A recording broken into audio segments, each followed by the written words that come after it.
Hello, everybody. Welcome back and welcome to Speak Up. So, today we're going to be talking about the lion pride. This is actually a theory that I created, and it helps explain why sometimes it feels like my family versus your family right after having a baby. Going through the theory, basically, let's look at nature. Starting with nature, lion prides. Usually there's one head male and a bunch of females right underneath that one male. And all of those females are actually related to each other in most cases. And let's say in this pride, they have a set of cubs, one male, one female. When the male becomes of age, that male is kicked out because the male does not want him taking over that pride.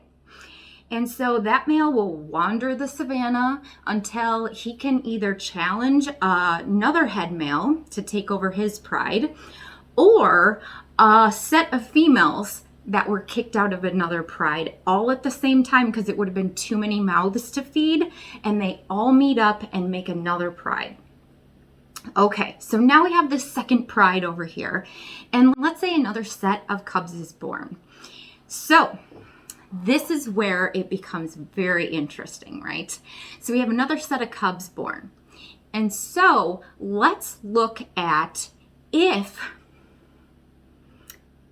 mama over here, which would be mother-in-law, tries to creep in and edges over here and is like, hey, I'll take care of those cubs.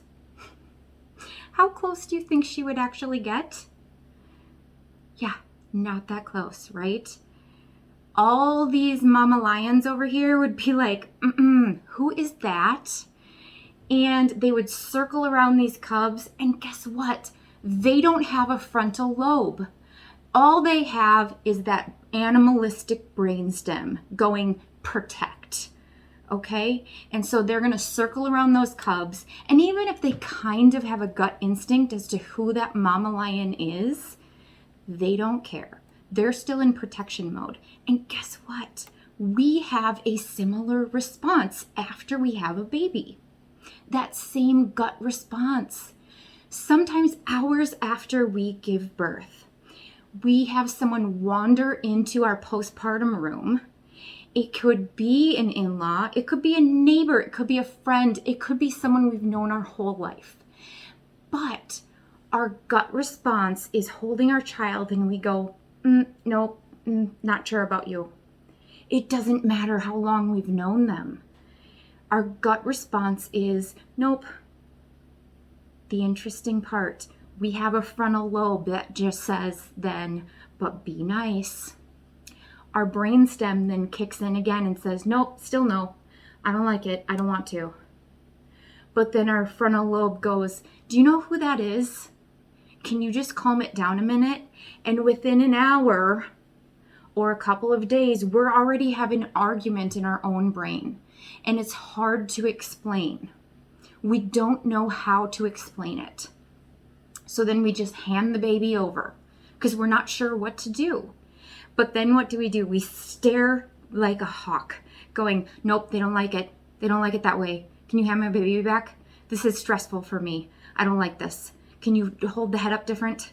But I don't want to say it. I don't know how to do this. And then they leave and you go, oh, I didn't like that at all. Okay, so this is why in the animal kingdom, they have their own female blood relations around them. Because I can turn and growl at you and my family dynamic doesn't shift. It becomes a lot more complicated when we have to think about, should I say something? How are they going to take this? What are they going to think of me? How should I say this?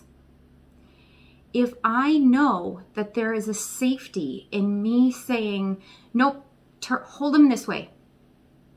And there's a safety and security in me saying that, and my family dynamic with you is not going to shift, then I know that I am safe with you. it just becomes easier to be around people that we can turn, say our piece, and move on. So that is why sometimes it can feel like my family versus your family. The good news is that people can earn this place. With that said, you have to follow the parent's lead. Let's flip this on its head, okay? I have a son, and this is what I do. I am a marriage and family therapist. For almost 20 years, I have specialized in perinatal mental health for the last 10 plus. And I'm a labor and delivery doula. I have postpartum doula education, and I'm trained in trauma treatments for mental health. Or if he decides to ever have a child of his own, his partner will not want me there. They will not want me there. This is what I do. They will not want me there. I get a few questions, and guess what they are? Is there anything you need right now? Is there anything I can do for you? No? Okay, great. I'll be in the corner. Okay, you know what? Never mind. I'll be in the parking lot. Okay, you let me know if anything changes. Okay. All right. I am very aware that I have to earn my place. I have to earn my trust, and that's okay. Let's end on a positive. This can always change, right? And so, the lion pride theory, if this resonated with you or it made sense and you want to discuss further, please reach out to a perinatally trained therapist in your area. And always remember, speak up and put your armor on